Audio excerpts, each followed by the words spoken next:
Bien, continuamos con la unidad 1 y vamos a ver en este caso la tercera clase. El título es El origen del barroco en Roma.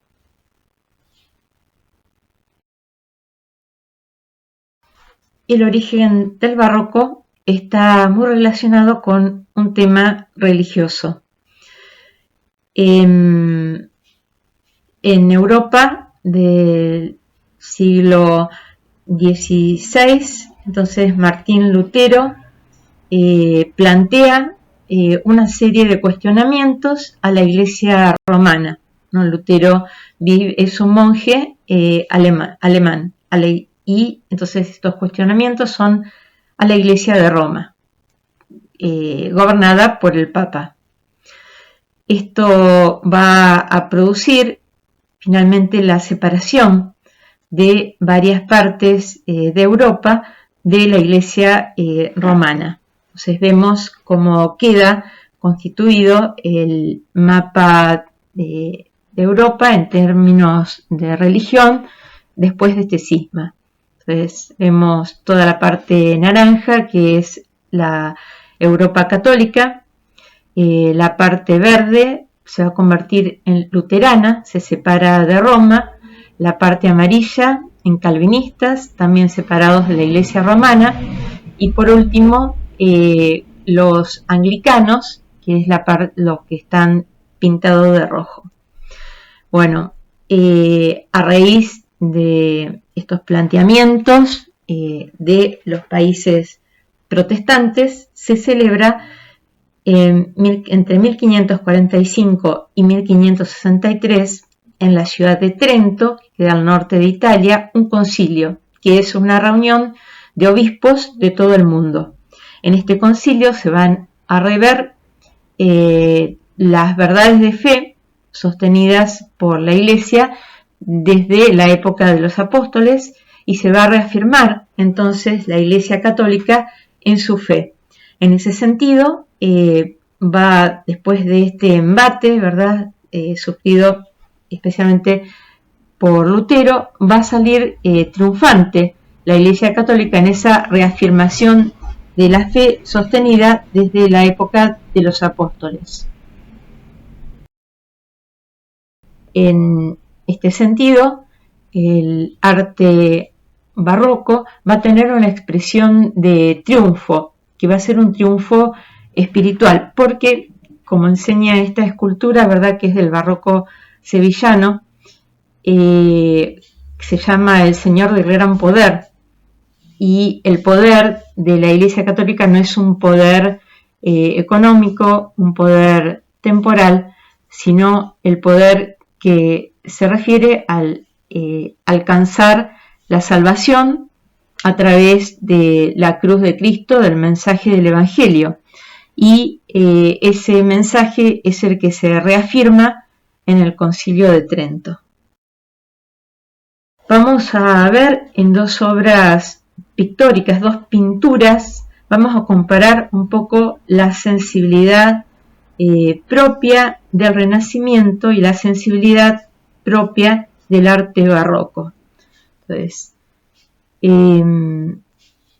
el arte renacentista, que vemos una representación, ¿no?, de un tema semejante, que es la deposición del cuerpo de Cristo, ¿verdad?, entonces sobre el regazo de la Virgen, una vez bajado de la cruz, y en la pintura de la derecha, una piedad, pero que es el mismo tema, ¿no?, el cuerpo que ha descendido de la cruz y es depositado en brazos de su madre.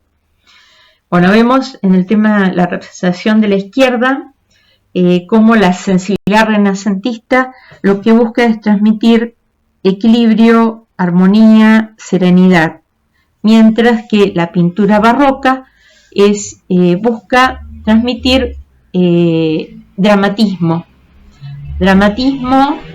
sentimientos fuertes, llamar a la devoción, inspirar devoción a través de la representación. Entonces, ¿de qué modo lo hace la pintura renacentista?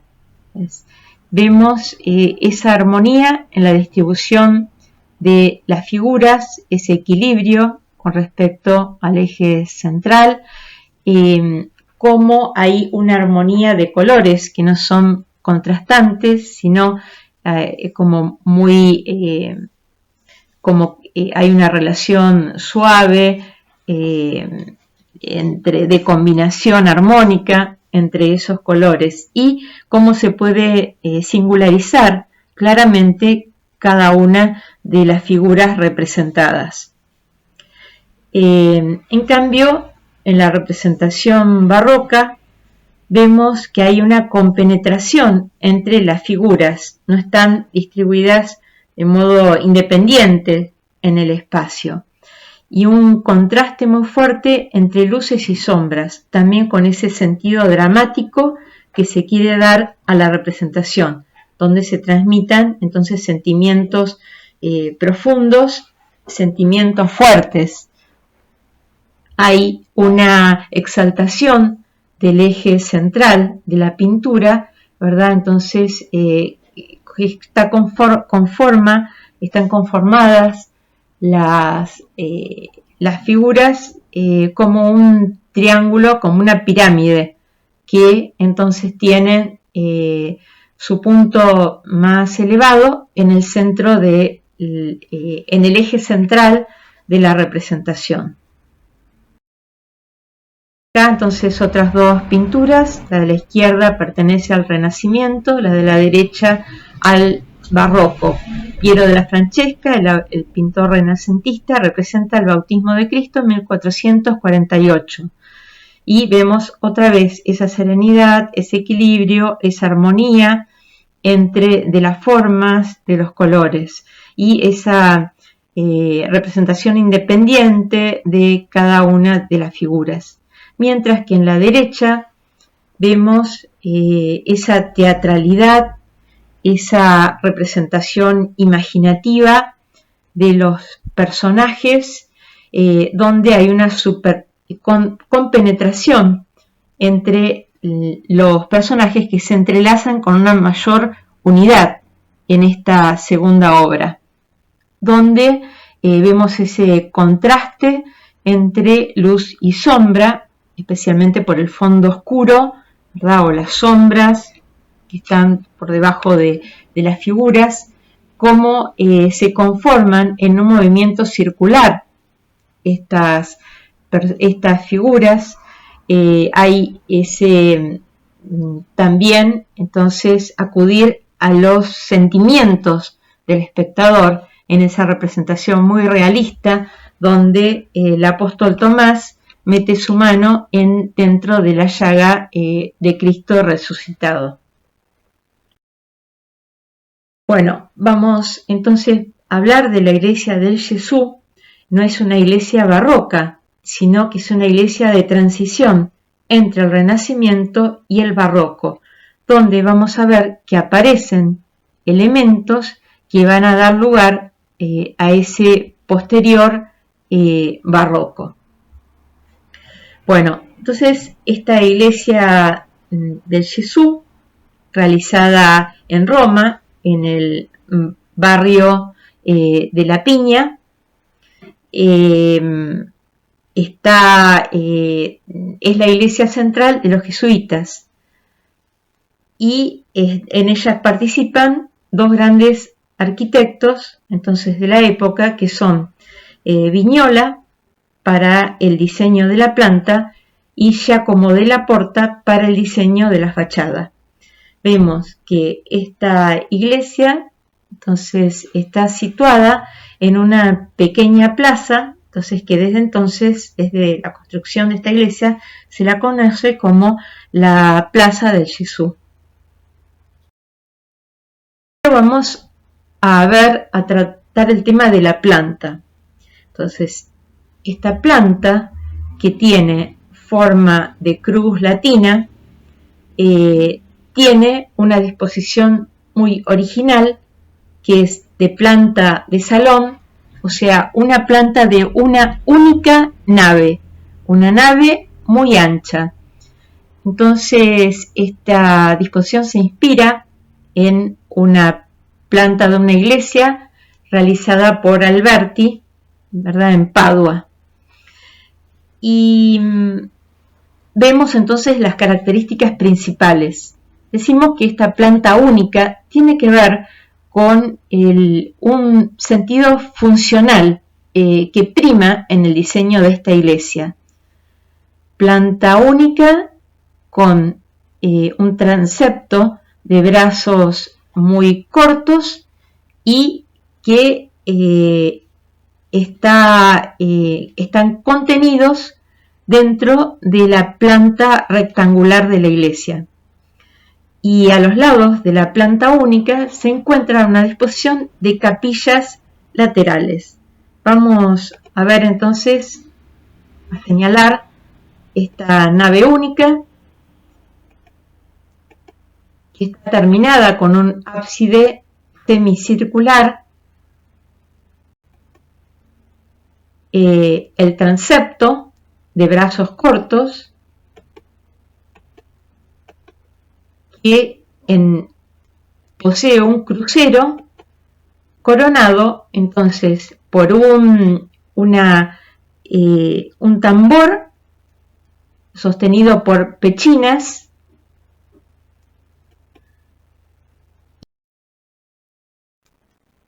sostienen el tambor y la cúpula.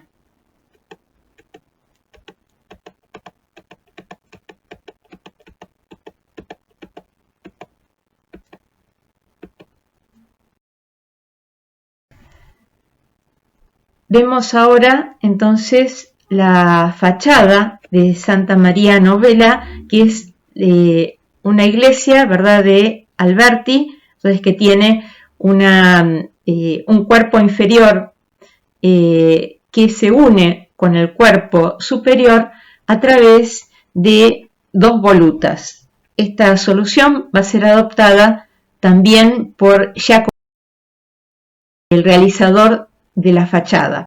Acá vemos un dibujo de Serlio del año 1537, donde utiliza una solución, un esquema semejante al utilizado por Alberti. La fachada de la iglesia del Gesù de Giacomo della Porta, realizada entre 1571 y 1575. Vemos que en esta fachada hay un importante juego de luces y sombras a partir de las líneas salientes, verticales y horizontales. Vamos a ver ahora la fachada en detalle. Entonces, como tenemos un cuerpo inferior, un cuerpo superior de menor anchura y coronada esta fachada por un gran frontón. Como el cuerpo inferior se une con el superior a través de estas dos volutas. Hay una continuidad de las líneas verticales del cuerpo inferior en el cuerpo superior. Una importante exaltación del eje central debido a la disposición de las principales aberturas sobre ese eje. Y también por una serie de frontones curvos y rectos que se ubican también sobre el mismo eje. Si vemos entonces como las pilastras dobles del cuerpo inferior en la parte central, entonces la pilastra del centro es reemplazada también por columnas, ¿no?, columnas corintias. Bueno, como si contemplamos el entablamento de la parte del cuerpo inferior, vemos cómo la fachada se va quebrando y avanzando hacia adelante al llegar al centro, ¿no?, yendo hacia el centro. Eso entonces da a la fachada un movimiento hacia adelante, esos quiebres. Y vemos también entonces cómo de algún modo están presentes esos quiebres registrados también en el cuerpo superior y en el frontón. cómo el artista entonces continúa las líneas horizontales de lado a lado. Lo vemos tanto en las basas de las columnas como en la repetición de las bases de las pilastras, como esas líneas horizontales se repiten en el entablamento, en el ático superior que hace de base al cuerpo, al segundo cuerpo y a las volutas, y finalmente en la cornisa de la parte inferior del frontón. Bueno, como esta fachada entonces da lugar posteriormente al diseño de la fachada típica barroca de las iglesias romanas. Un ejemplo muy importante, entonces, lo vemos en Santa Susana, la iglesia de Santa Susana, con esa fachada realizada por Maderno en los años entre 1597 y 1603, cuando ya podemos hablar propiamente de barroco. Vemos entonces los mismos elementos, los mismos recursos utilizados que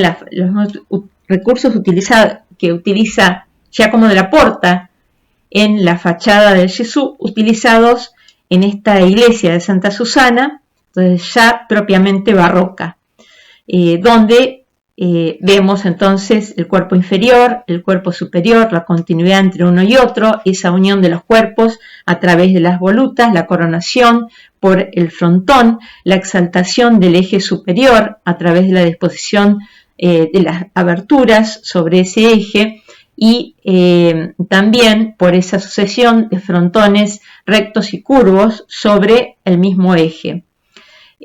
También la continuidad de los elementos verticales en el cuerpo que se encuentran en el cuerpo inferior y en el cuerpo superior, ese avanzar la parte central, ¿verdad?, quebrándose la fachada entonces 3 veces, ¿verdad?, en tres partes, y avanzando hacia adelante, hacia la parte central, y la incorporación en este caso de esculturas y estos nichos, ¿verdad?, dan un mayor juego, movimiento de claro oscuro a esta fachada ya barroca, y cómo entonces se exalta, se da a esta fachada una proporción mucho más vertical que horizontal, como había sido en el caso del Gesù. Otra fachada entonces romana barroca inspirada en el Gesù, vemos en esta que presenta Rainaldi en la iglesia de San Andrea della Valle, realizada entre 1655 y 1665, debido a la Contrarreforma. En Roma, la mayoría de las órdenes religiosas establecen allí en Roma su casa central. Por eso Roma va a ser un lugar donde va a haber muchísimo trabajo para los escultores, arquitectos, pintores que van a trabajar en estas iglesias de las casas centrales de las órdenes religiosas que se establecen en esta ciudad. Entonces recordamos estos elementos especialmente importantes de la obra de Gesù. Esta obra entonces es tan importante porque esta planta, este esquema de la planta de Gesù se va a repetir en muchas iglesias en Europa y también en América. La fachada de Gesù entonces es muy importante, sobre todo para la definición de la fachada de las iglesias barrocas en la ciudad de Roma.